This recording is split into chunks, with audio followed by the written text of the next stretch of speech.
So that's the value proposition of Bitcoin. And ultimately, what that means is we're talking about global GDP divided by 21 million, which is where the meme comes from, infinity divided by 21 million.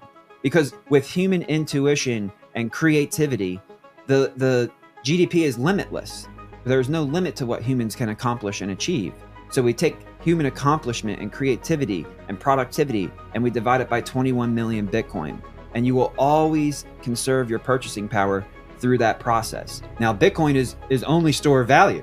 And that's the opportunity in the marketplace. For those of us who understand it's not just a store of value technology, it's also a medium of exchange and unit of account. Well, we're getting to buy it at commodity value. We're getting to buy it when price is moving relative to its cost of production.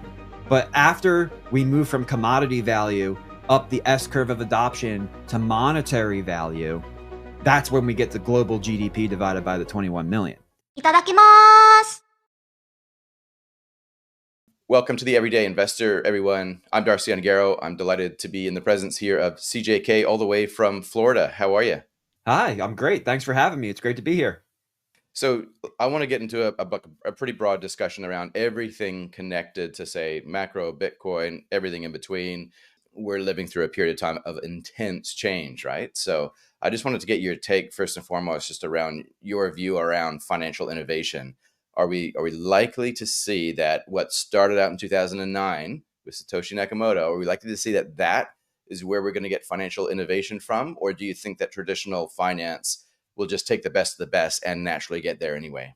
Yeah, that's a good question. I don't think we would naturally get there just because the incentives are not properly aligned.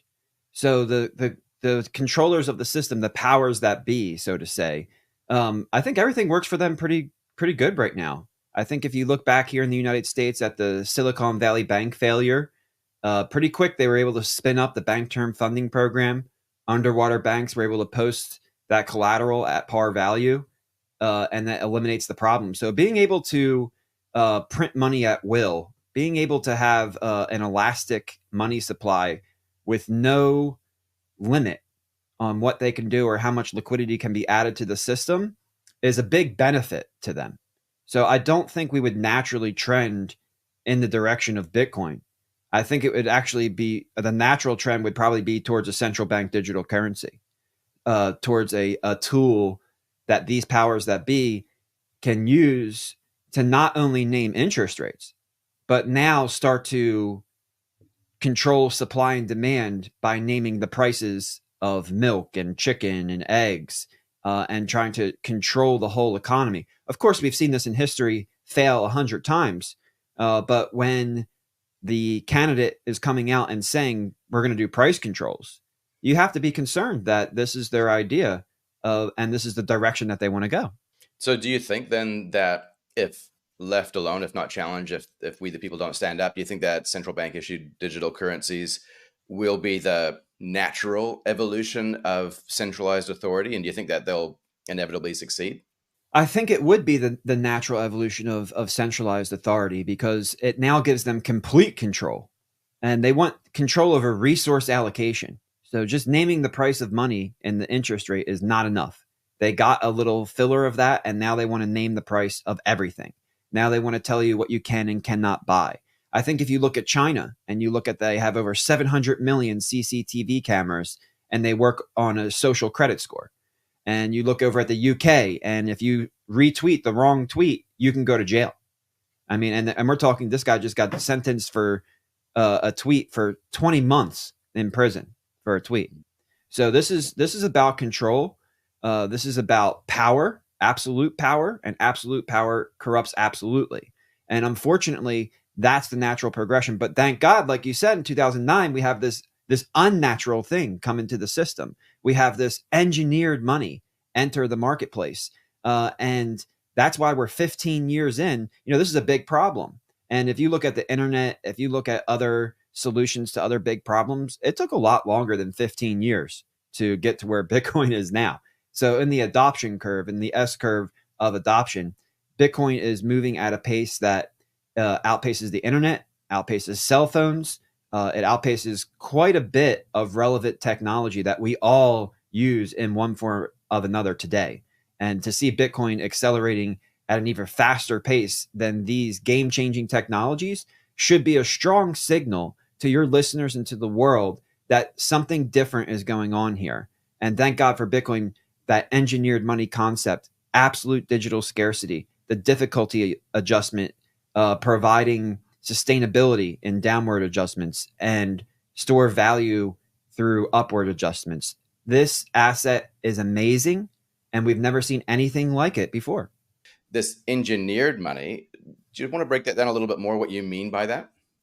Yeah, absolutely. So I actually like to say that Bitcoin is the first money that we've truly discovered. And gold has played a phenomenal role in teaching us the characteristics of money. And now comes the technological advancement, becomes the engineered solution in tandem with technology to bring us to the next natural state of money. And if you think about it, like your listeners can kind of piece it together, the puzzle like this, like we had fire and then we had candles so that the light could last longer in the dark. That's a very valuable solution. But then we had an engineered solution and we went from candles to light bulb, right? We had horses. And even today in a car, what do we call it? Horsepower.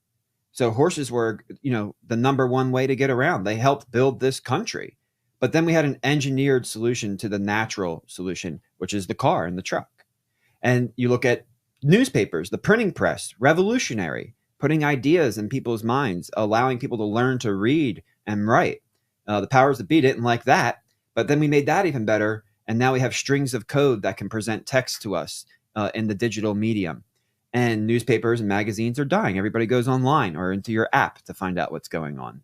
And finally, paper money with no limit and data that's manipulated by the powers that be, again, with no legal consequence or limit, now to an engineered, a technological solution and advancement to the natural form of that money, which is Bitcoin. So I love that people compare it to gold, but I would say that gold is like when you carve a bow out of a tree and you create a bow. It's going to shoot true. It's going to be powerful. You can hunt with it. But when you engineer a bow and you create it in the factory, you get the apex predator. You get peak performance. And that's what Bitcoin does. It builds up on top of everything we learned from gold to deliver peak performance for we the people. That's awesome. So this engineered money is designed to be an improvement. Obviously, it's better, like fire, candle, light bulb, etc. Why not have a centralized authority in control of our money, though? Going back to CBDCs before, why not? Like, especially when we have a massive population globally confronted with all sorts of diseases, wars, and existential threats. Don't we need some sort of centralized authority to coordinate the allocation of resources? Yeah, you would think that we do, and the socialist communists thought that and proved that's wrong, because actually the best resource allocator is the free market price signal. And I think a lot of people just don't study this. They don't understand it. But I'll tie it back to gold and then compare it to Bitcoin so we can piece it all together.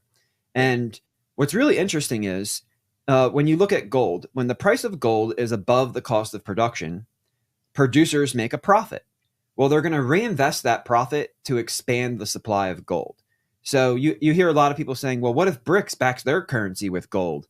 And what if gold becomes worth $50,000 an ounce? What if they just reprice it?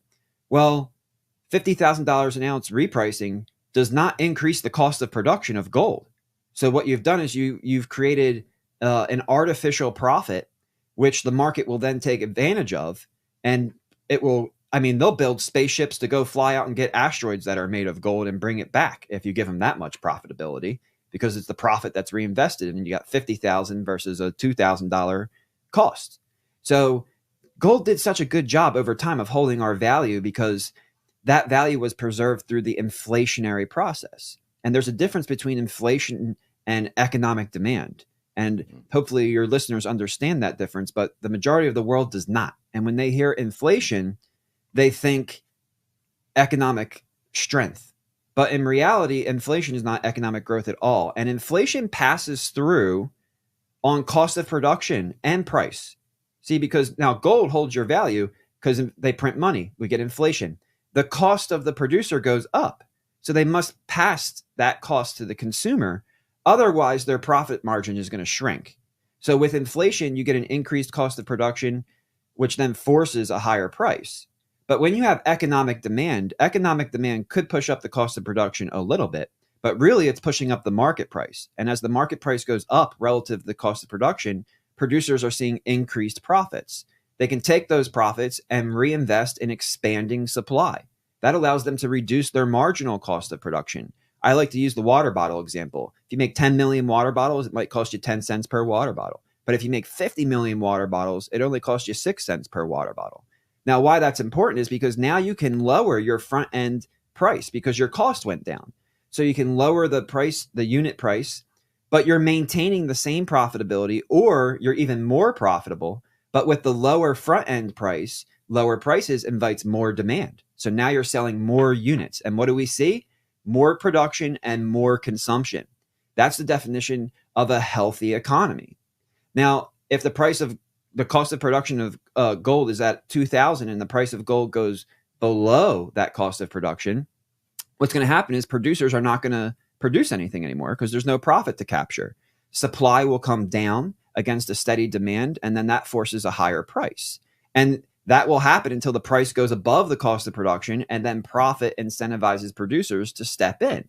So how does this tie into, do we need resource allocation? Well, because that's the free market price signal. This is how the price discovery process works. If you have the option to buy a snack, like a candy snack, and it's costs $30 for that snack, but it only costs them $1 to produce, then that's how the free market signals to producers whether or not the value proposition is equal to the price.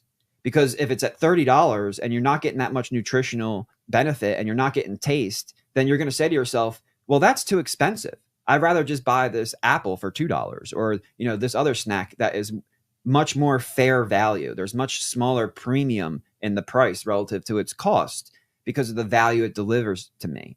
And then what's really interesting here, this is the resource allocation of the free market, says, if you're a producer and you're producing something at a cost and you can't sell it at a price above the cost, that is the free market telling you, yo, man, you are wasting your resources. You need to stop doing what you're doing, and you need to reallocate your resources. You need to produce a good or a service that allows you to charge a price above the cost, because that's the free market price signal confirming that the value proposition is there.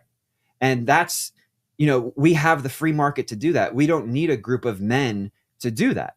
Now, tying that into Bitcoin, it gets even more interesting because this is the engineered component. The first thing is when the price is above the cost, the producers profit. But here's the thing. Like in gold, they can increase the supply. You cannot increase the supply of Bitcoin. But what can they increase? The hash rate. Okay, well, is there a mechanism within Bitcoin that accounts for hash rate? Does that affect anything within the code? Absolutely. It's called the difficulty adjustment. And every 2016 blocks, or roughly 2 weeks, the difficulty adjustment will adjust. And its sole purpose is to target 10-minute block times. So if there's a lot of hash rate, or the measurement of computational power being contributed to the network, then blocks can be found at a much quicker pace than 10 minutes. And then at the end of those 2016 blocks, we get a difficulty increase, which then makes it harder and increases the cost of production, driving the cost towards the price, which has not yet reached its value, because that's the process. We're in year 15. We're going through what's called price discovery. We're trying to discover the value proposition of Bitcoin. It's not fully understood within the marketplace. That's the definition of opportunity. Like the early internet. Nobody understood that you and I would be able to talk from opposite sides of the world because of the internet. But they bought some pets.com because they didn't know what was going to happen. But in hindsight, it becomes extremely clear. And right now, for people like you and I, who the light bulb has gone off, it has become extremely clear that free market economics, free market interest rates, going off on a little tangent here, but it's not just about free market money in Bitcoin, but decentralized finance, which I think is going to be built on Bitcoin layer 2. That is about taking away free market interest rates and putting it back in place. Excuse me, not taking away free market, establishing free market interest rates. The Fed gets to state the overnight rate, And that's a way that you can manipulate the yield curve. Now, the note rates and the bonds are considered more free market because there's no direct way to affect them except through not issuing or more issuing or yield curve control, but they can't state that rate. But in Bitcoin, the interest rate is based on the supply of money and the demand for loans. So it's a free market rate based on the price signal that is controlled by the free market itself. And the market is much smarter than any group of men, no matter how hard they try. Now, going back to the price above cost in Bitcoin creating profit, they increase hash rate. Now blocks are getting faster than 10 minutes. They increase the difficulty adjustment increases up. This pushes cost towards price and drives us towards the value. What is the value?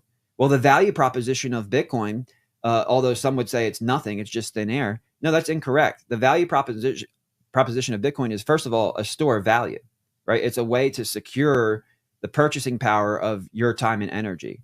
Second, it's 24/7, 365 access to liquidity. I mean, there's no other instrument that gives you this. Third, right. How about quick, easy, cheap settlement in less than 10 minutes?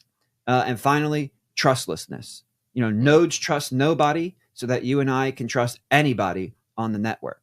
So that's the value proposition of Bitcoin. And ultimately, what that means is we're talking about global GDP divided by 21 million, which is where the meme comes from, infinity divided by 21 million. Because with human intuition and creativity, the GDP is limitless. There's no limit to what humans can accomplish and achieve.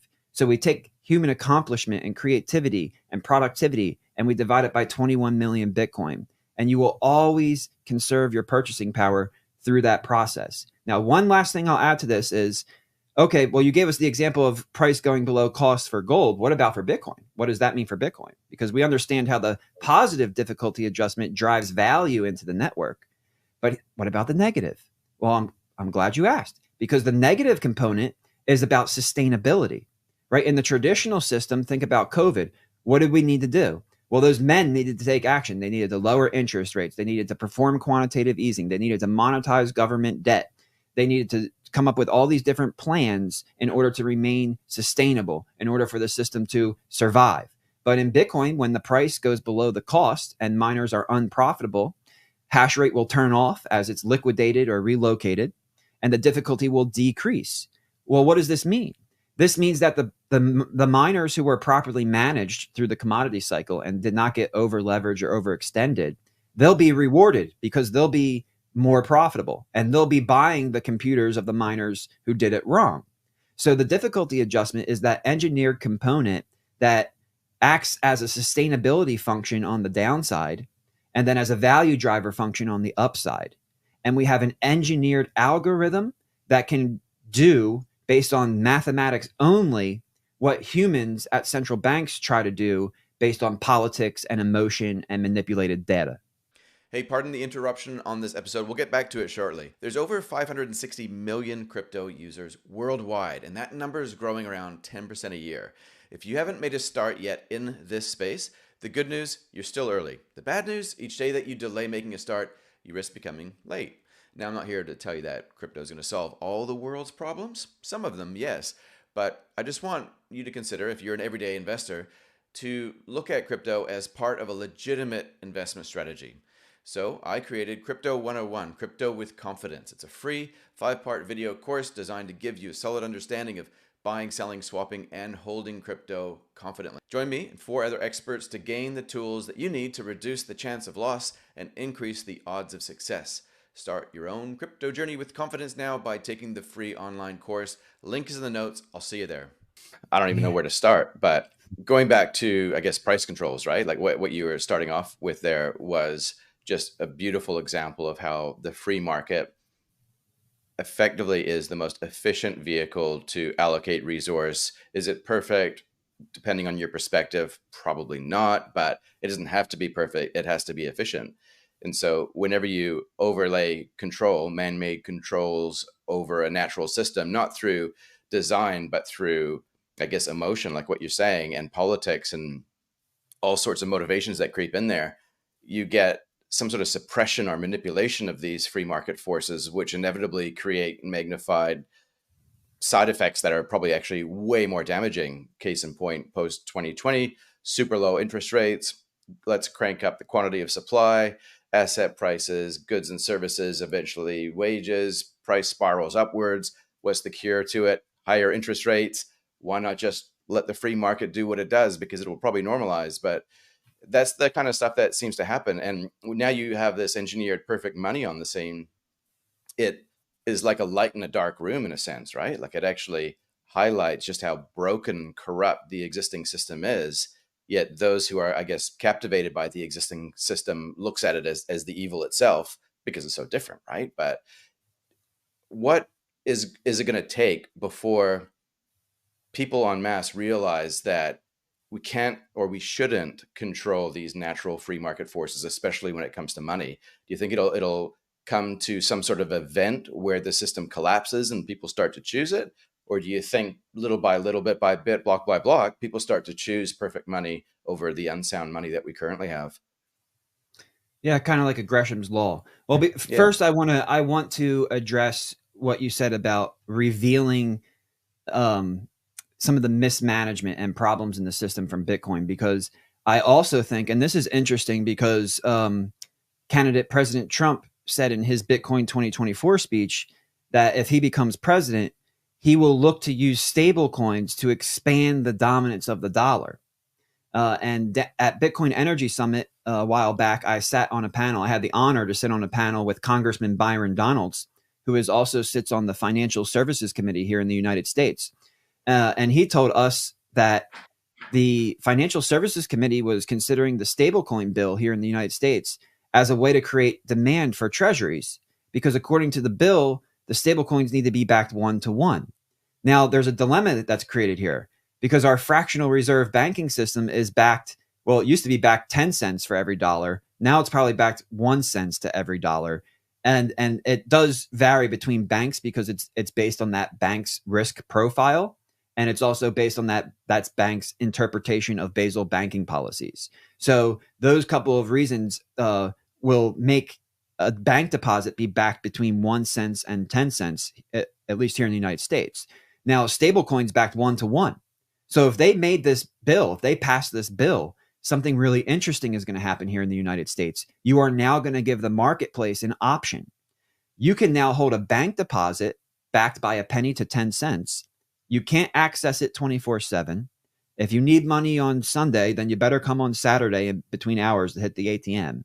By the way, when you take $100 out of the ATM, we're going to charge you $4 to do that, 4% to just get your own money. Versus a stablecoin. Hey, this stablecoin has a legal requirement. Now, it doesn't right now, right? They have to pass the stablecoin bill first. But if they do, it would have a legal requirement to be backed $1 to $1 in liquid US treasuries. Next, you have your own self-custody of the stablecoins. You have access to 24/7, 365 liquidity, just like you would with Bitcoin. And you don't have to ask anybody's permission. If you need it on a Sunday morning, no problem. Sign the transaction. So that also reveals a lot of the problems. Stable coins reveal a lot of the problems in the fractional reserve model. And the long-standing thesis has been, well, if you have a fully reserved bank, you can't make money. Yeah, but look at Tether. Tether has 25 people. They made $4 billion. Morgan Stanley has made $4 billion, but they have over 40,000 employees. You see, so yeah, you actually can make money with a fully reserved banking model. And I think that's why the Fed has shown discrimination towards Caitlin Long and Custodia Bank, because she has that full reserve model. If she got a master account at the Fed, every single deposit in that ecosystem would flood to her bank because it'd be backed 1-to-1. And they wouldn't have to depend on the FDIC. They wouldn't have to depend on the bank term funding program. So there's a lot of disruption that's coming from this marketplace, not just from Bitcoin itself. Now, the second thing you said was, what's going to be the catalyst to kind of accelerating this switchover? Or is it going to be a realization moment? Is it going to be a failure? And in my opinion, I think we are entering into a time frame that is going to be worse than the Great Depression. Now, let me explain what I mean by this, because a lot of your listeners are probably saying, ooh, worse than the Great Depression. That means prices are going to go down. Well, no, You and the other people who are holding $6 trillion on the sidelines waiting to buy the dip isn't coming. The dip is coming to your purchasing power, not to asset prices. And that is the big catalyst that needs to change. That's the big understanding that needs to change. And in my study of fiat currencies, I have found that even though the economic textbooks try to define inflation mathematically, it's different based on the economy. It's different based on the society and the culture. And there is no way to mathematically define from when you go from inflation to hyperinflation. But you know what? The one thing that they had in common across all societies, all times, all cultures, and all economic systems, a loss of trust.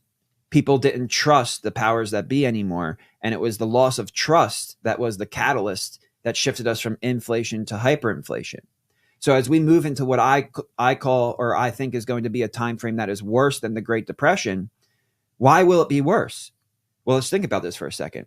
If you had a lot of dollars on the sidelines and you had your savings in dollars, and we went into a time frame of Great Depression and prices came down, you'd be able to buy more. So that's part of the natural business cycle. These recessions and depressions are the free market's natural way of kind of resetting the system, resetting growth, punishing malinvestment and mismanagement, and starting from a stronger, healthier point.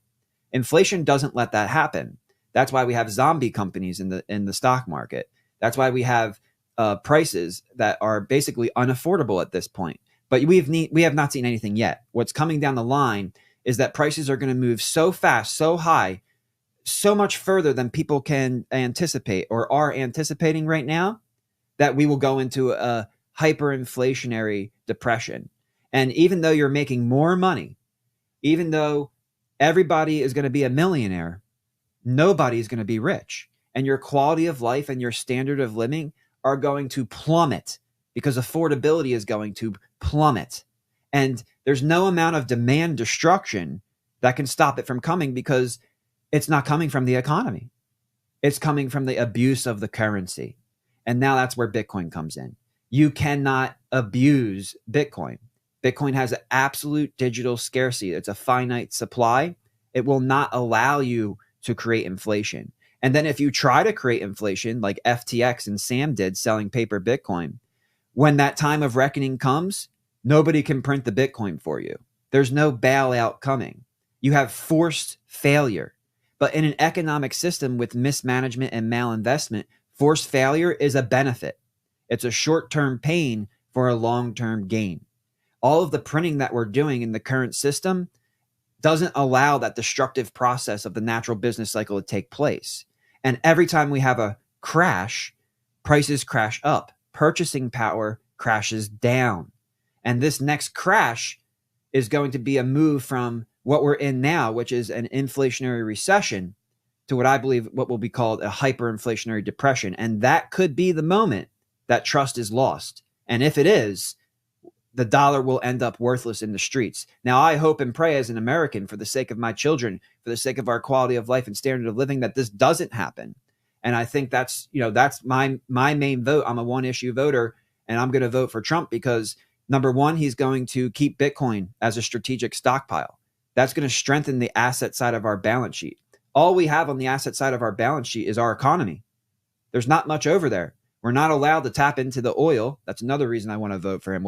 He said we've been one of the lowest cost energy producers in the world, which would also make us a Bitcoin mining powerhouse, which we'll get into later, helps us with issuance of Bitcoin bonds. But all of these things come together, and I do believe there is a future where the dollar and Bitcoin can come together to create a powerful, strong economy. And fair economy, not only here in the United States, but across the world. So that's my hope and my prayer for the sake of our quality of life and living standard. But no doubt, trust. I mean, just ask yourself a question. Do you trust your government more today or more yesterday? You know what I'm saying? I don't want to get arrested. I don't want to get arrested. So I'm going to stay quiet on that one. There you go. The trust trend is clear. And at some point in time, nobody knows, not me, not anybody, but at some point in time, that catalyst is sparked. And if it's a hyperinflationary depression, well, then trust will be lost and Gresham's law will take place. And Bitcoin is the fastest horse in the race. Sure. So it's kind of like a picture of those like really super fast boats on the water. as soon as they get to a certain point where they're going so fast, the resistance from the wind or whatever, the lift flips them over in an instant, like in a twinkling of an eye, right? It's all over. And that's, I guess that's the challenge, is that it's never happened before. Kind of like this Noah's Ark situation. It'll never happen. It's never happened before. Why would it? Well, you're crazy. You're an absolute nutter by suggesting that there's going to be hyperinflationary depression. There's no way. But I think what we're missing is the fact that it's little bit by little bit, and then it reaches a critical point, which it effectively just goes straight up. Yeah. And that, to say that that can never happen is probably the epitome of hubris. It's just, you're really in a dangerous place when you assume like you have possession of all the truth in terms of how it can happen. And even you've alluded to that, is that you hope and pray that it doesn't happen. You think it's going to happen. I guess anything could really happen. Um, but it's impossible to measure the system from within the system. And I think that's what people really struggle with. They're so focused on the numerator, they forget that the denominator to all this wealth is the thing that's being inflated. And that's why we get all these distortions. And so we kind of just assume that, oh, we'll just eventually evolve and move around here. But this is a little bit by little bit, all at once sort of risk that we have to deal with. And yeah, Bitcoin, like, to me, it kind of feels like it's obvious. It's a digital version of a solution that people could migrate some of their wealth into right now to prepare for what might happen. We don't know when it'll happen, but I guess it's the value of that denominator is linked to the aggregate trust of everybody in the system, right? And right now, most people have no idea what we're talking about. Would that be fair enough to say? Yeah, absolutely. And I wish it was a Noah's Ark moment where it had never rained before and they were laughing that he was building this thing because water is going to fall from the sky and it's never happened before. But it happened in Greece, it happened in Rome, it happened in Weimar, it happened in Venezuela. It's happening now here. So there's precedent for this. And like you said, the level of hubris to pretend that it can't. Look, Rome is widely known as one of the most powerful and expansive empires in human history. And they even had real money. They even had silver, right? And Yeah. they diluted the silver denarius from 90% silver to less than 5% silver at the fall. And so it doesn't matter whether it's paper or it's actual physical metal, the consequences of that dilution, the consequences of the state stealing from its citizens will always at some point lead to a loss of trust. And that is the catalyst to the failure of the entire system itself. Got it. Wow. Okay. I'm just past my first point here, so this is good. We've got another 20 points to go, but we'll see how far we go. Uh, when I first discovered Bitcoin, I was probably like most people initially. I thought it was a scam. It was a joke. Wasn't real. Couldn't be real. It was in the internet. Then I flipped to thinking, okay, it's just a high risk asset that I can invest in. I get it. I'm going to get some of that. That's great. And then my thinking evolved even more. No, actually, this, based on what we were just saying, this is actually a safe haven asset in the digital realm that I should be accumulating in. And I think it's interesting how Fidelity, BlackRock, large fund managers, Larry Fink, even politicians are now starting to get on the bandwagon. But again, they're in the number go up mode, right?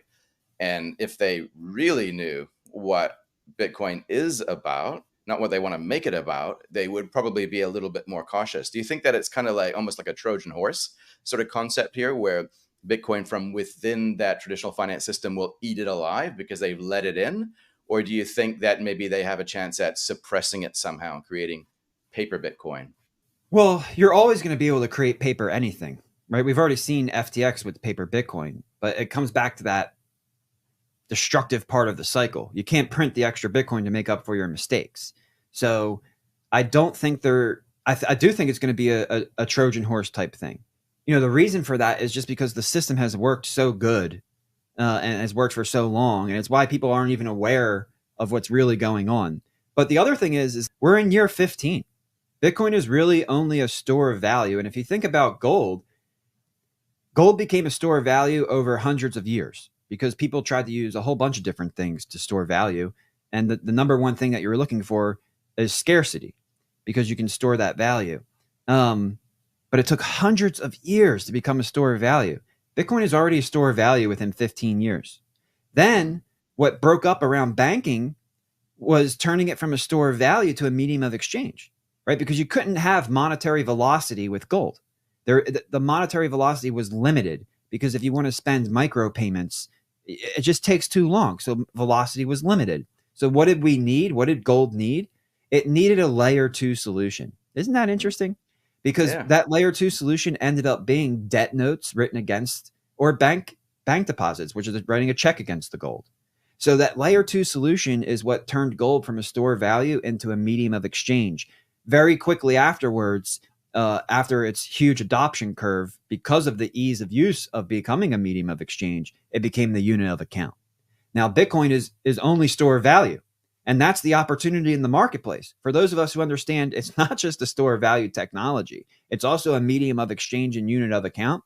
Well, we're getting to buy it at commodity value. We're getting to buy it when price is moving relative to its cost of production. But after we move from commodity value up the S curve of adoption to monetary value, that's when we get the global GDP divided by the 21 million. So that's the actual definition of the opportunity at hand. That it's misunderstood, that we're so early on, that we're in the store value phase. We don't even have medium of exchange and unit of account yet.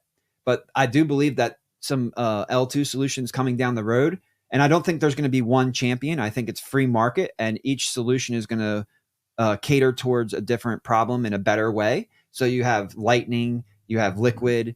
I think Stacks is going to be pretty popular with their SBTC solution. So all these different solutions, and there'll be new ones too that pop up. And these different solutions will fix the problem of medium of exchange. And as soon as we do that in a way where people can use Bitcoin like they can dollars, then you're going to have accelerated adoption, which then brings in that unit of account.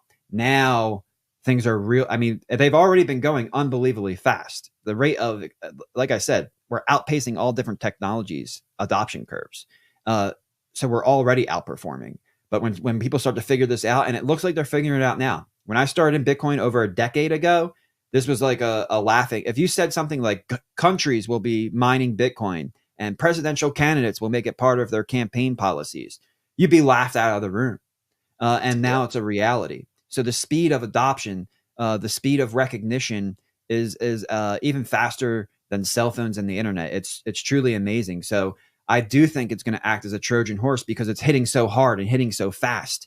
And then on top of that, you have the ingenuity and creativity of companies like People's Reserve, who are bringing these new products and services to the market that have never before been seen, such as our Bitcoin bond and our self-repaying mortgage. Now you start talking about those products, traditional debt products, integrating this new Bitcoin product, this new store of value asset, this new engineered money. And it can really flip the entire system upside down and catch it off guard. And when it does, Bitcoin is going to go to prices that people can't comprehend right now because they just don't make sense right now because everybody's stuck at that commodity level. How much does it cost to produce Bitcoin? The price goes up, the price goes down. It's a traditional commodity cycle. But at monetary value, you only have 21 million. So all economic value has to be divided over those amount of coins that are circulating. And it's going to be an extreme amount of value per coin. And once we get to that point, things are going to become much better because Bitcoin and an equity-based system drives you to treat your fellow man better. It drives you to deliver value, to receive value. In our current system, we see custodial arbitrage from the banks. We see it from the insurance companies. They're extracting value. So that's one of the things I'm most excited about, flipping the script and going from value extraction to value delivery. Instead of risk transference, risk sharing, debt to equity. So tell me a little bit about People's Reserve. And then I want to get into Bitcoin bonds and just like, what does that even mean, right? So what is People's Reserve? Yeah. And you know what? Before I get into that, I realized I skipped over that risk part because I do want to touch on that. And that is that, because like you said, most people look at it as a risk asset. And the truth of the matter is that it's a savings technology. So people ask me all the time, oh, how much Bitcoin should I invest in? And I say, zero. You should not invest in Bitcoin. You should save in Bitcoin. And you should have 100% of your savings in Bitcoin. And now If you want to take a portion of your savings and go out the risk curve and make some investments, well, then that's fine. You can go ahead and do that. But the vast majority of your savings must be held in Bitcoin. Your savings starts at 100%. And then your wants and your needs and your investments draw down from that 100% because Bitcoin is the risk off asset. The 10-year CAGR is 60%. That's much more than the 4% you're going to get in any note or government bond. So the real risk-free rate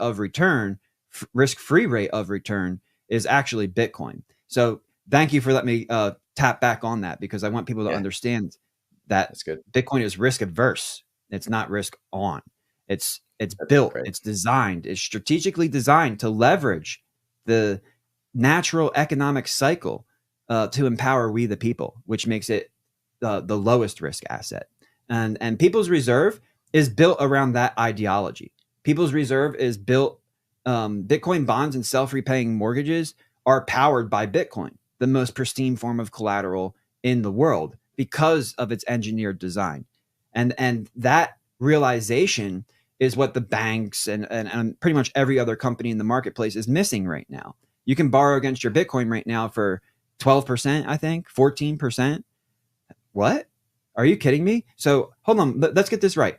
I can walk into a bank, show them my income statement, and then make them a promise that I'm going to continue to earn that income, continue to work. And then based on that promise, with no collateral and just an income statement and a credit score, you're going to loan me a whole bunch of money at 6 or 7%. But now I take my Bitcoin, I take $1 million of Bitcoin to a custodian, and I say, I'd like to borrow $500,000 against this Bitcoin. So they have a fully over collateralized loan where if I walk away and never talk to them again, they don't care because they're not going to lose any money. And you want to charge me 12% or 16% for that? That's not how interest rates work. Part of interest rates are the supply demand dynamic in a free market, but the other part of the interest rate is the risk profile. That's why they give you a credit score, to try to gauge the amount of risk on you, because if you have a lower credit score, you're a higher risk, so they need to charge a higher interest rate. And we don't see that today. We have a zero risk. Imagine if you were a lender. If you came to me and said, hey, I'm going to give you $1 million of Bitcoin. You hold it. You got the keys. Give me $500,000 cash, and I'll take it at 2%. Well, then I'd be like, yeah, sure. No problem, dude. I mean, I hope you don't come back. I just got Bitcoin, right? There is no risk here. It's an over collateralized lending market, and we're paying higher rates. It doesn't make sense. But that's because the companies themselves are either, number one, performing arbitrage because they're borrowing that liquidity from a liquidity partner at a certain percentage rate and then flipping that loan to you.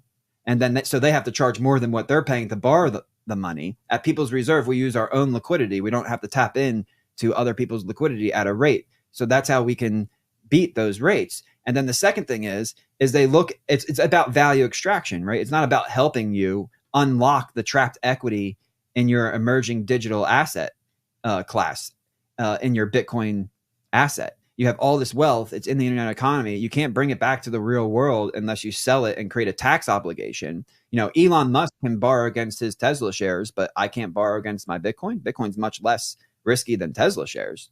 So the understanding within the marketplace of companies and of bigger banks is just way off, and can you really blame them? I don't blame them too much. We're only 15 years in. Very few people truly understand what's going on here, but People's Reserve happens to have a team that understands, we think, exactly what's going on here, which is Bitcoin is the most pristine form of collateral in the world. So when you come and post that as collateral with us, we can do you a favor. Since you lowered our risk so much, we're going to lower your interest rate. And that's the essence behind the self-repaying mortgage. You can come to us to get your mortgage, and you're going to post Bitcoin as collateral. Now, here's the kicker, though. You're not borrowing liquidity against the Bitcoin, right? That's a really important concept to understand. When you post your Bitcoin with us, we are not rehypothecating that Bitcoin and borrowing against it for you. That Bitcoin is simply sitting there on chain, protected, where you can see it 24/7 to make sure it hasn't moved. And it's only there to reduce the risk of the mortgage. right? And then if something happens and the value of Bitcoin goes down and you breach your loan to value agreement, well, then now you have a choice. You can add more margin to maintain the contractual agreement, or you can actually just liquidate your Bitcoin. But when you liquidate your Bitcoin, this is not a 100x leverage trade. You don't just lose because you got liquidated. You liquidate your Bitcoin to close the loan. Congratulations. You now own your home free and clear. You now have no mortgage payment and you just bought your first home. Can you just walk me through this, like, just practically? So we're talking about self-repaying mortgages, but we're saying that because we're staking is probably a pretty loaded word, right? We're depositing our Bitcoin in some sort of vehicle, and you can see it on chain, so we know it's not being moved around and rehypothecated. But because you're doing that in somebody else's possession, people's reserve in this case, you're reducing the overall risk profile significantly, which means that the credit risk effectively is going way down so that you can create lower rates. How, like, from a just practically outworking this, if I was to go and take out a mortgage right now to buy a home, completely different process. Are you imagining that this is, or maybe this is already happening, does this work where we're replacing traditional finance mortgages, or is this an alternative vehicle for people to raise funding for their home? No, this is absolutely an alternative vehicle. This is not going to replace mortgages. And the reason that you would do a self-repaying mortgage is because you're going to get a lower interest rate. So right now in the United States, if you go to get a mortgage, depending on your credit score, you're going to be somewhere between 6 and 8%. Your strong credit score, you'll be down by 6. Weak credit score, you'll be up by 8 if they even give you the money. But a mortgage is a great deal because where we're heading right now, I would love to have a 30-year mortgage. Sign me up, because even at 6 or 7%, or even at 8%, I don't care. Sign me up. I'll refinance later when they're forced to lower the rates.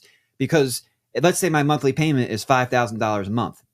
Well, 10 years from now, 30 years from now, I might be able to just go outside and pick $5,000 up off the ground. Right? Look at Venezuela. You can go pick 5,000 off the ground.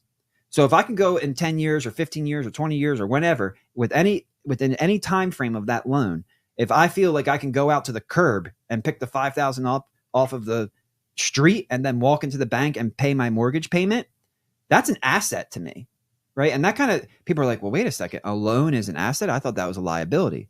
Not in this type of economy. Not when the rate of inflation is greater than the rate of interest being charged. That creates a positive benefit for you in terms of purchasing power. The burden on you is going down over time.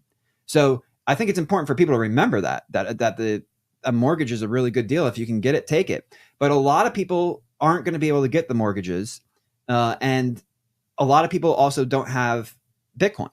So this is really catered towards the Bitcoin community. And a lot of people on our team are all facing the same problem because we've been in the industry for a while, and we're looking to unlock our trapped equity in Bitcoin and make it more usable. Not that it needs to be, but we're just trying to be as efficient as possible with our assets. And this is one way where we can get access to money for the cheapest rates in a low risk, high reward way. And not only for the borrower, but for the lender as well. Because when you go into the marketplace and you say that government bonds are the risk-free rate. I have people ask me, well, why would you lend money at 4% or 5% when you can lend it to the government and get more? Well, because the government bond is not the risk-free rate, man. The first thing that's going to happen is, yes, they can print the money and give it to you. So I'm going to get paid. But when I get paid, I don't know what the hell I'm going to be able to buy. That's called the inflation risk. Now, when you look at the United States, we have it has never been so divided in this country. It is probably my biggest concern. My biggest short-term concern is civil unrest and fallout from the election, because a lot of people who are conservatives feel like the 2020 election was stolen. So if it gets stolen again, I'm not sure it's going to be like that peaceful J6 moment, right? And you're going to get real patriots who go to the Capitol. There's going to be a lot more shooting, and it's going to last a lot longer than one day. All right, that's what happened if real patriots went there. Now, look, they won in 2020, and they still came after those peaceful protesters. They won, and they still came and attacked. So what's going to happen if they lose? I don't think any rational person can sit here and say one side's going to turn to the other side and shake hands and say, hey, good job, man. We'll get you next time. I don't think so. We're seeing the Civil War rhetoric move up. A lot of people are talking about. I saw Mark Cuban on Jon Stewart, and he was joking about Elon Musk commenting under a Civil War comment where it said Civil War is inevitable, and Elon Musk said, "Hmm," and then Jon Stewart was like, "Oh, that must be that's an understatement." So and then the whole audience laughed like Civil War is a laughing matter. You want to fight against your family? There's so much. It's just a disgusting thought. War is hell, and we should avoid it at all costs. And Bitcoin helps us do that. But we are so divided right now. You know what it does? It creates a civil war risk. What happens? The last time this country went into a civil war, the South could not bank with the North. They could not bank with their enemy. So they had to create the Confederate debt notes, the Confederate currency. And there was an economic divide. So that's not priced into US treasuries right now.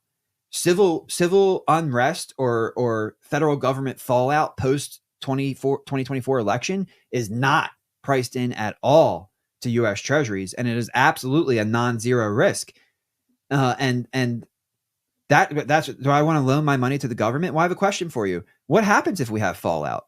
Who's in charge of the treasury? What if the conservatives say we're in charge, and the liberals say no, we're in charge? Well, who's actually in charge? How do we settle this matter? Does it matter that the conservatives don't have the existing power of the law, right? Because the election's in November, but the transfer of power isn't until January. So what radical actions will be taken by those who do have the power of the law between November and January? What will they do, and how will they use the law against us? And I think, in 2020, we saw how all governments will use the law against the people. So I don't want to lend my money to the government. I don't care if I'm getting a few extra basis points. It's not worth the risk. I'd rather lend it to a Bitcoin holder who's posting Bitcoin collateral and borrowing less against the Bitcoin than they posted as collateral. I'm happy to do business with you, and I'll take a couple hundred less basis points because my risk has been eliminated.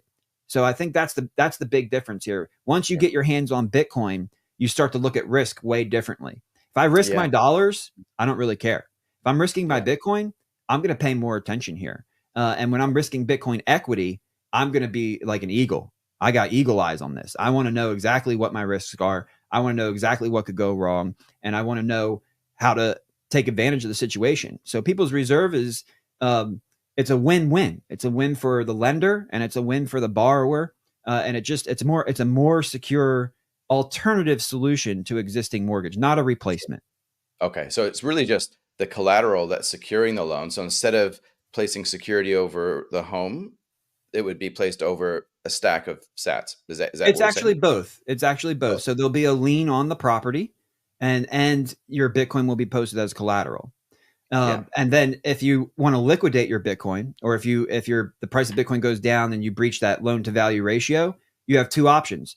One, you could allow the interest rate to increase, right? Because as the equity value of Bitcoin decreases, our risk increases. So you can accept a higher interest rate, or you could post more collateral, or you could liquidate the Bitcoin. We release the lien on your home. Congratulations, you own it free and clear. So it's just a solution to protect both lender and borrower, and to give Bitcoiners who have been responsibly saving in Bitcoin the ability to unlock some of that trapped equity to increase their quality of life and standard of living in the real world, and try to benefit from some of that digital wealth that they've been so responsible to build up. Okay, I get it. Where does the self-repaying part come from? So the self-repaying part comes from what if Bitcoin price goes up? So we went towards the scenario of the Bitcoin collateral going down in value. But what happens if the price of Bitcoin triples? And now your threshold is way beyond your loan to value requirement. Well, now it's basically a self-repaying mortgage. You can sell a portion of your Bitcoin and just pay off your loan.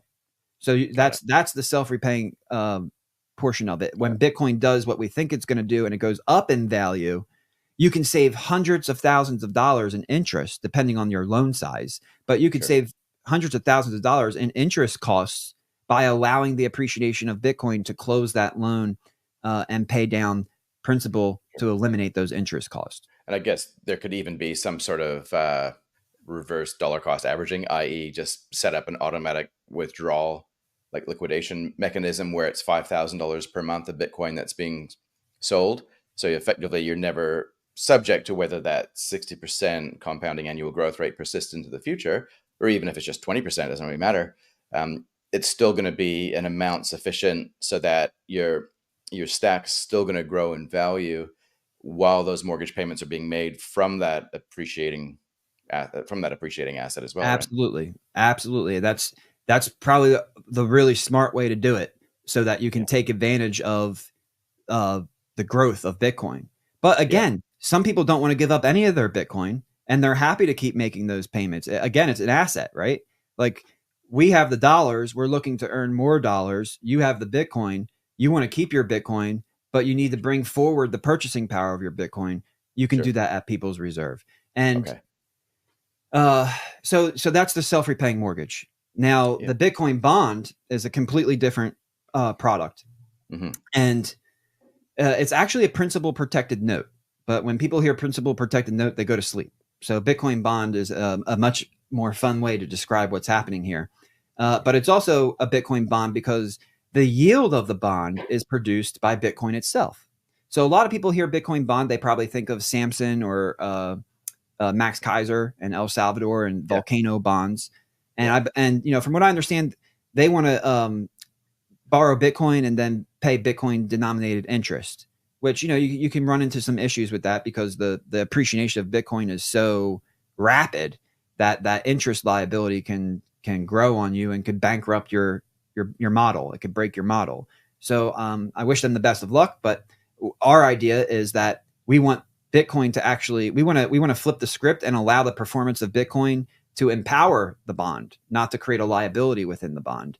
And the way that we do that is, and I'd like to use the example of Social Security, if you don't mind, because here in the United States, Social Security is probably the largest problem as far as our costs go. It is the number one largest cost item, not only in our working budget, but out of the $217 trillion of unfunded liabilities, Social Security is a really large chunk of that. And the problem with that is that the Social Security fund, it owns a lot of government debt. It owns government notes and government bonds. But these notes and bonds are actually yielding real negative returns. So, yes, in a nominal, for your listeners, I hope they understand the difference between nominal and real. If they don't, I'll give a quick breakdown. Yeah, Nominal is please. just the number on the screen. If you're getting 5% from the government, then you will have a number that is nominally 5% larger than what you started with. But real interest rates are accounting for purchasing power. So according to the government right now, you can get 5% in your bill, but the inflation rate is 3. So at the end of the year, you got 5% more money, but things cost 3% more. So in terms of purchasing power, you're only going to be able to buy 2% more stuff. Now the problem is that inflation is not 3%. And when you Yeah, go that's right. back to the pre-substitution equation, this is the government equation, not CJK, but you can go to govflation.com to follow these statistics where we go back to the government financed equations. They created the equation. It was their equation. They used it and then they changed it. So we go back to pre-substitution, to pre-change, and inflation is over 10%. So now you're getting 5% on your bill. Inflation is 10%. 5% minus 10% is, yes, you'll have a 5% larger number, but things cost 10% more. So now you can buy 5% less stuff. And that's what's happening in Social Security. They have to continue to raise the full retirement age, and they have to continue to reduce the inflation adjusted benefits so that the program can be sustained. And what's really amazing is I did a deep dive on this. In 1982, the year before they changed the methodology, the average Social Security payment was $419. Today, the average Social Security payment is $1,800. Well, do you want to know why the government is incentivized to understate CPI? Because if they stayed with that same 1982 methodology, the average payment for Social Security today would be $11,400. Social Security alone in 2024 would cost the US government 9.5 trillion. We collect about 4.5 and we spend 6.5. But if we didn't change CPI methodology, we'd be spending 9.5 just on Social Security. So it's almost out of necessity that they need to lie about CPI because the cost of living adjustment for Social Security is based on the CPI. So that's just one of the main reasons that we see that took place, because it wouldn't be sustainable if they weren't understating the inflation rate. But now you look at Social Security and you say, how do you fix this problem? Well, People's Reserve, Bitcoin bonds now enter the scene. Here's how you fix the problem. You take the Social Security tax and you buy the Bitcoin bond issuance. Now, what does that mean? Let's say the US government does a $100 billion Bitcoin bond issuance. That means they're going to need $20 billion worth of Bitcoin, because they're going to sell that Bitcoin into the bond fund. And then the other $80 billion would go into US government debt.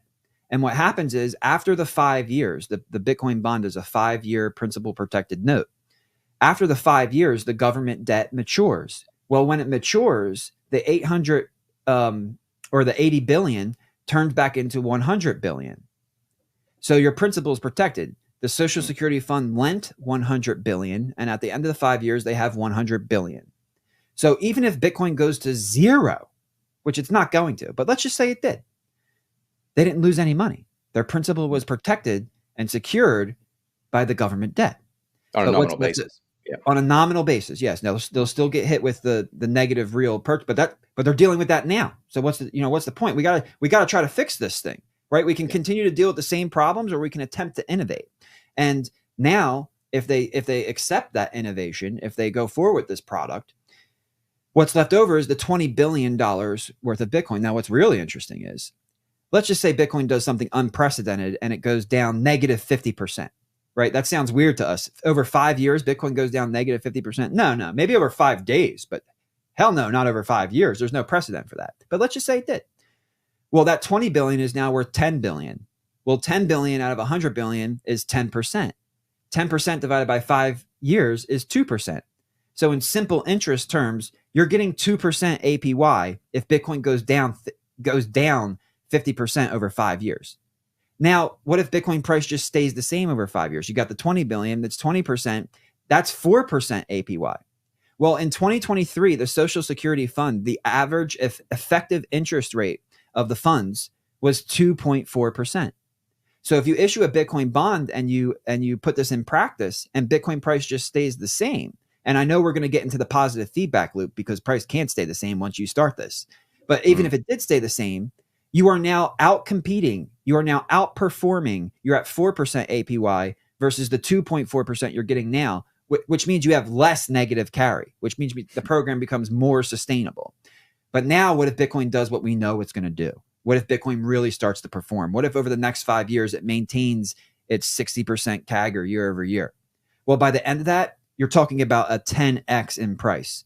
That 20 billion now turns into 200 billion. You're now that note is now maturing with 300 billion, or 200%, which is 40% APY. We didn't just save Social Security. We can now increase benefits. We can now increase the quality of life and standard of living provided by Social Security. And by the way, this is not just a fix for the federal government. If you allow me, I'd love to dive into the insurance example. Yeah, because what happens here, especially here in Florida, we had a huge hurricane. Well, insurance companies are collecting our premiums and they're putting them in U.S. government debt, and they're getting that yield. But there's a problem. The real rate of return is negative. So when I paid you my premium in the beginning of the year, and then I get hit with a hurricane at the end of the year, it costs a lot more money to fix at the end of the year versus the beginning of the year, because the rate of inflation is increasing costs. So insurance companies are also carrying with a negative yield. And that's why insurance prices are going up significantly, because they raised interest rate prices. And now when an insurance company has a claim come in, they have to lock in a loss. There is no insurance term funding program, right? There was the bank term funding program. They have to sell the treasury, which means they lock in the loss from the interest rate difference because they can't hold it to maturity. And that means that not only do you have to pay more to fix the claim, but now you've locked in a loss on what was your collateral. So the whole custodial arbitrage model breaks down.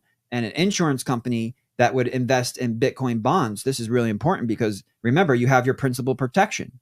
So yes, in real terms, you still have a little bit less purchasing power, but It's no worse than what you have now, which is still negative carry. But the upside, the reward to that risk is now that you can outpace inflation.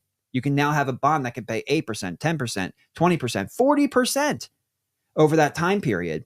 So now at the end of it, when that claim comes in, your company is still profitable. So I think products like this, like Bitcoin bonds and self-repaying mortgages, are just the start. And we're going to see a whole bunch of innovation on these traditional products once the marketplace realizes it. But for now, People's Reserve is the first market mover because we're the first ones to actually realize it and build a product. Everybody's busy digitizing TradFi debt. And we are building new products, new debt products built around Bitcoin equity. And I couldn't be more excited about it. But this positive feedback loop, because we're dealing with a truly finite supply, it matters, right? How does that actually play out in terms of this circular, it's an amazing thing. Like, yes, you could call it a pyramid scheme, right? Or not really a pyramid scheme, a Ponzi scheme, but hey, welcome to finance, right? Everything's a Ponzi scheme. It's just that this one's actually better. How does it work? How does it work? Yeah, so I love the idea from Parker Lewis of price elasticity. And, Bitcoin, it can't be like a Ponzi, because if someone needs more access, the price goes up. And when the price goes up, that expands, that'd be like creating more dollars, right?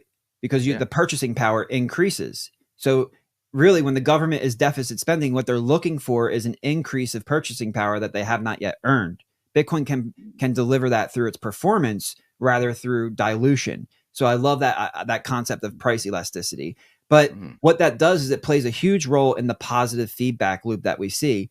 And when you issue a Bitcoin bond, what's going to happen is the higher yields are going to create higher demand, right? So when you tell somebody, hey, you can invest in Bitcoin and it can go up 10x. And they go, yeah, but if I invest, it can also go to zero and I lose everything. So let me tell you something, son. A lot of people I talk to, let me tell you something, son. I've been in this game a long time, and there's a big difference between lending and investment. And you're talking to lenders, not investors. We want to lend. That's our job. That's what we're authorized to do. Some people in the marketplace, like money market funds, are not allowed to invest at all. They can only lend. So we need a way to get exposure to Bitcoin price performance, the best performing asset in the world by far, for lenders, not just investors. And that's where these Bitcoin bonds come in, because now you can lend into it. Well, once this starts, and by the way, some really exciting information. People's Reserve is talking to 2 different sovereigns right now about this product and this tool. So this is going to move a lot faster than people anticipate. And we've been building this stealth for over 3 years. So, it's been hard to keep my mouth shut, but this is going to hit hard and heavy and fast. And I think the whole, that Trojan horse moment, once the Trojan horse is inside and then people start popping out of it, everybody's like, whoa, what's happening? What's happening? Like we're entering that moment very soon. We plan for that first issuance to be in the first quarter of next year. So we can be excited for that. And once that issuance takes place, now the positive feedback loop is actually initiated. And what happens is, the higher yields, the higher potential, the low risk, high reward, right? I like to call it the lowest risk, highest reward cash flow vehicle in the world, because that's really what it is. Because there is no limit to Bitcoin upside, because there's no limit to fiat downside. And we turn that upside performance into bond yield. So the higher potential yield creates demand, right? And then what happens is, once you issue, you have to go buy Bitcoin, higher yield, higher demand. Well, higher demand on Bitcoin equals what? Higher price, because you can't create more of it. So price elasticity, the price must go up because there's more demand for it. And then when there's more demand for it and the price goes up, that something happens. The yields go up. So when the yields go up, there's more demand for those yields. So then you issue more notes, which creates more demand, which pushes price up, which creates more demand. And there's your positive feedback loop. It just keeps going and going and going. And this is how you could recapitalize the republic. You could make Social Security great again. Or if you're not in the United States and you're a foreign government, you can take a program that you have and fund it through Bitcoin bonds. Because over time, you're not going to get that negative carry. You're going to have a positive carry. And that's what's so exciting about price elasticity in Bitcoin and the positive feedback loop that's created through Bitcoin bond issuance. And I think we're going to be able to see that again in Q1 of 2025 really start to kick off. Now, how fast it catches on, I'm not sure, but I can't wait for the free market to show us. I was talking to the New Zealand Super Fund a few weeks back, and I know that they are investigating crypto. I don't know what that means beyond that, but you did touch on the fact that there's other sovereign entities that you're working with. Are you kind of expecting that you will be rolling out this sort of offering? We're not talking about just something limited to the U.S. here. Is this something that is going to be a global thing? Yeah, this is going to be global. And what's interesting about the principal protection, I'll take a deeper dive into that portion of the product Yeah. because it's dependent upon the issuer, right? So if the U.S. government is issuing the note, then it's U.S. government debt that makes up the principal protection. So that's been called the risk-free rate of return. We went through why that isn't necessarily accurate, but still, most lenders in the marketplace are going to consider that the risk-free rate of return. And from the viewpoint of principal protection, there's no better principal protection than a U.S. Treasury because you're going to get paid no matter what. Yes, there's inflation risk because you just don't know what you're going to be able to buy, but you're going to get paid. In some other cases, you might not get paid.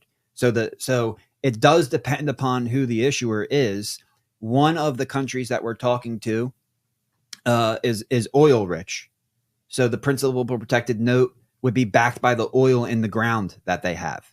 So that's a pretty good principal protection as well. It's probably even better than the printer when you really sit down and analyze it because it's a real world asset. It exists. It's in the ground. They own it. They want to unlock that trapped equity and pull it forward. They want to pull forward that purchasing power with the Bitcoin bond issuance. And there's no way to attract that demand on oil alone. But when you combine it with Bitcoin, it's funny how we say Bitcoin is commoditized energy in the form of money. I think Yeah. the oil industry and Bitcoin, which are both energy industries, are going to start to come together a lot faster than people realize because Bitcoin is a way to unlock some of that trapped wealth and to pull forward that purchasing power, but in a way that benefits both the lender and the borrower. So that's, Yeah. the principal protection does change depending upon who issues the Bitcoin bond. And that's what we do at People's Reserve. You come to us, and if you're the lender, number one, we source the borrowers because we represent the Bitcoin community, and we have the Bitcoin ideology that those who love and understand what Bitcoin is, we're representing that ideal within the marketplace. J.P. Morgan, Citibank, Wells Fargo, Deutsche Bank, they're not there yet, and I don't think they're going to be there anytime soon. And once they get there, are you going to trust them, or are you going to trust a Bitcoiner? So we're pretty confident in what we can do to source lenders and borrowers together and to add value to both of them, and especially when you're structuring this product, because we want to see your balance sheet. That's what we need to see. What does your balance sheet look like? How can we leverage your balance sheet to eliminate risk for the people that we're bringing that you're going to borrow from? We're not here to screw over our community of Bitcoiners. When they lend to you, we want to make sure that this note is structured in a way where their principal truly is protected. And it could be backed by the printer of the United States if you want it to, or it could be backed by a real world asset like oil in the ground. So that, I think, is going to make a big difference in defining what the risk-free rate of return is. And when you have a Bitcoin bond pumping out 10, 12, I mean, just 10%, that's double the risk-free rate. If Bitcoin bonds pumped out 10%, at least you could break even. You can conserve your purchasing power. But we know with where we're going, with what they're going to be doing with rates and quantitative easing, and more liquidity injections, right? By definition, the problem becomes bigger and bigger. That's why quantitative easing 1, 2, 3, 4, it keeps getting bigger and bigger because by definition, the problem keeps getting bigger and bigger. So it's going to take more and more and more. And that's going to push the price of Bitcoin up through those inflationary price pressures, which pushes up the yield on the bond, which then secures your purchasing power for the insurance company, for the government, for the Social Security fund, for whoever has a need, like you said, to protect that capital for future deployment. Got it. Amazing. And we'll finish up on this part here. If we think about a lot of people that might be listening and watching, this is probably light bulbs going off, hopefully, with a lot of people, because it certainly is with me. Like, this is, you're crystallizing a lot of the things that have been fairly abstract in my head, but I'm starting to see things a lot more clearly here. A lot of people, though, still will be looking at Bitcoin as something that is a number go up thing to invest in. And so, to finish up on this, what do you see happening over the next 6 to 12 months with respect to the price of Bitcoin in light of things that we've been talking about, specifically the election, and that's going to roll out, and the side effects of that election after it occurs, maybe even geopolitical risk? What do you see happening? Because this is kind of like the next 12 months. We would expect to see something happen if the future persists like the past has, but that's not always guaranteed. What do you think is going to happen? Yeah. So the first thing is that we know hash rate's going to go up because the public miners produce their projections, and hash rate is going to go up significantly. Now, hash rate has already been going up exponentially, and that trend will continue. And as hash rate increases, that increases difficulty, that increases the cost of production, which then pushes up the fair value. So that's an important concept, because fair value will continue to grow. And I just want to, for your listeners right now, yeah, I know, trust me, I know. When I dig a hole in my backyard and it costs $100, it's not worth $100. All right. Cost does not create value. Value creates cost. All right. And that's what we're trying to define here. We're trying to define the value of Bitcoin through its price discovery cycle. And through that cycle, increasing hash rate is going to increase the fair value of the asset itself. And what's really interesting is that at the same time, not only do we have that fundamental positive price pressure, but we have $6 trillion on the sideline. This is more money than they printed for COVID sitting on the sideline here in the United States. When they lower interest rates, let's say they lower interest rates slowly. Well, some money is going to come off the sideline, come back into the assets. So everybody's waiting for this liquidity crisis, right? Everybody's going to, no, I need dollars. And no. We're going to have an asset crisis. There's going to be too much money and not enough assets to buy. And that is the definition of inflation: increasing money supply, increasing demand against a limited or even falling supply. And we've been in this inflationary environment for so long. And plus we have the fallout from the supply. That was like the big thing during COVID. Oh, it's the supply chain. It's the supply chain. Okay, well, did we fix that? I don't really think so, right? Russia, Ukraine still going on, some stuff going on in the Middle East, tensions between China and the United States, even though they're like economically tied together. They make the stuff, we buy it, we kind of need each other. All these tensions coming to fruition, and everything's worked great in peace times. But what happens as this stuff starts to fall apart?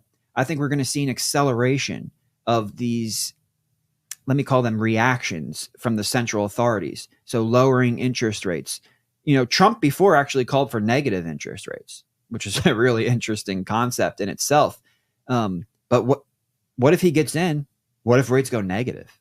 And then what if the Federal Reserve came out and started a demand destruction campaign. They fought against the economy when they should have been fighting against the currency. That means the government's going to have to pay to stimulate the economy that's been destroyed. The demand destruction campaign was successful. And when you deflate GDP by the correct deflator, by accurate inflation numbers, now your bookworms in there will know that GDP deflator is not the same as inflation rate. It's not the same as CPI. We don't count imports in the deflator. But let me tell you, the same BS is going on. They're not properly deflating GDP.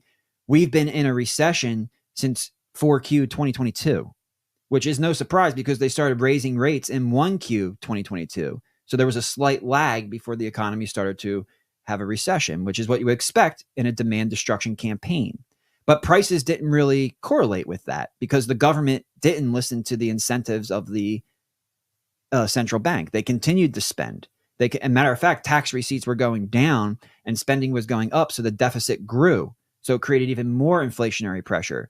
Plus, they're rolling over in the next 2 years $10 trillion of debt at an average of like 2.5% to where the curve is now between 3.5 and 4.5. So you're going to have increased interest rate costs, which are now the number 2 item. It was number 3 when I was doing shows earlier this year. It's now the number 2 item. Social Security, interest, Medicare. It's unbelievable how fast that expense, which was a non-item before, is now at the top of the list, even more than Medicare, even more than our military. And we spend more than our military than anybody in the world. So these costs create deficits, and deficits force inflation. They force debt monetization from the central bank. And even if the central bank isn't performing quantitative easing and they're performing quantitative tightening, when the government borrows money from the market and then spends it into circulation, it's not like the money that you lent them disappeared from your bank account. The principal amount is still there. You're expecting to get principal plus interest. So that money isn't destroyed. It's borrowed and spent into the economy and then repaid back to you. And how's it repaid back to you? With more debt monetization or from borrowing from other people. So it doesn't matter if the Fed is directly buying the debt or if they're borrowing money from other people to pay you back. It's the quantity of money is doubling because the principal stays in your account, but they get to spend it. So all of these factors are going to come together to create massive positive price pressure. Right now, we have negative price pressure from the demand destruction campaign, and we have positive price pressure from government deficit spending. And we have like a neutral price pressure for economic demand. But what's coming is lower interest rates. Lower interest rates means that all of that money on the sideline, that $6 trillion, it's now going to create economic demand. So that's going to create a positive price pressure. The economy is destroyed. The government's going to need to support it. Deficits are going to expand. That creates a positive price pressure. When people realize that we're not going to get some recession or depression, that they have cheaper prices to buy the dip, and then they really start rushing back in, that's going to be the blow off top of this entire bubble cycle, in my opinion. And that will also be the moment where it very well could be that trust is lost and we switch from an inflationary environment to a hyperinflationary environment. Again, I hope and pray that doesn't happen, but it's definitely a non-zero thing that could take place. So right now, if you're tuning in, you need to know, get your friends and your family ready. And by the way, even if you're a Bitcoin billionaire, that's not enough. You need to understand self-defense. You need water. You need food. You need security. You need barterability. You need community. So get out there, shake hands, meet your neighbors, unite together. It's not just a saying for the United States, united we stand, divided we fall. Humanity as a whole, united we stand, divided we fall. And now is the time to unite. Now is the time to see through the fake news propaganda that is designed to divide and conquer us and come together. And should we come together around one man? No. We should come together around truth.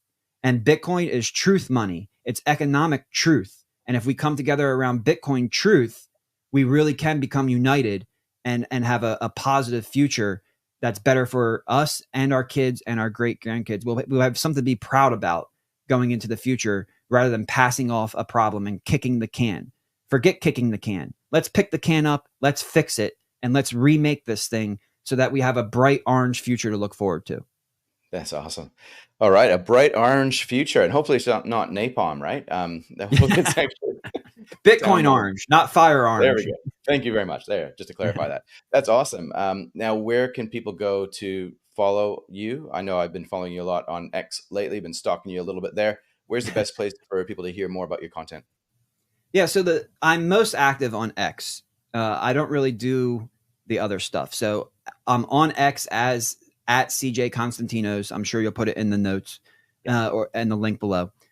And I'm also on YouTube with the same handle at CJ Constantinos. And those are the best two places to get in touch with me. I also have Christian Investment Analysis, where you can model my portfolios and read my market analysis.